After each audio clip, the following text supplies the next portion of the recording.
Steve, how concerned are you about the prospects of this continued clash of course between China and the United States in what many in Washington say a new Cold War? They draw parallels between China and the U.S.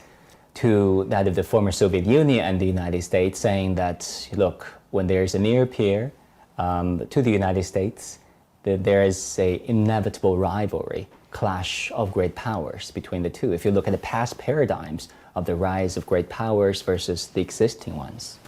Every single day I get up in the morning and I say, what can I do to increase understanding? What can I do to increase contact?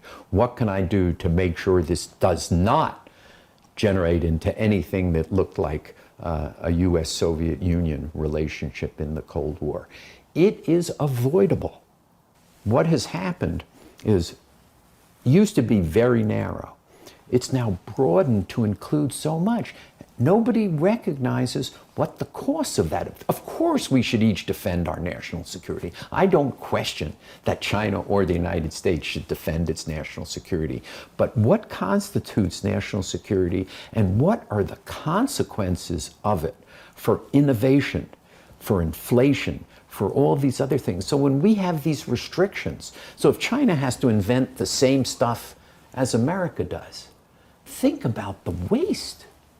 Think about the waste. If it's military equipment, okay, I understand it. But the broadening of these definitions has become really destructive in terms of innovation, creation, inflation, supply chain resiliency. All of these things, which the truth be told, are good. They're not bad.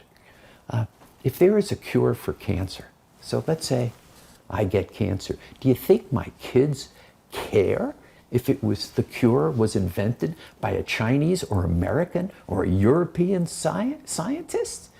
They couldn't care less. So the idea that either government should be restricting this joint research is ridiculous. We're punishing our people. We can't punish the people. It's not right. It's not fair. There are certain beneficiaries of that, but that is a small minority.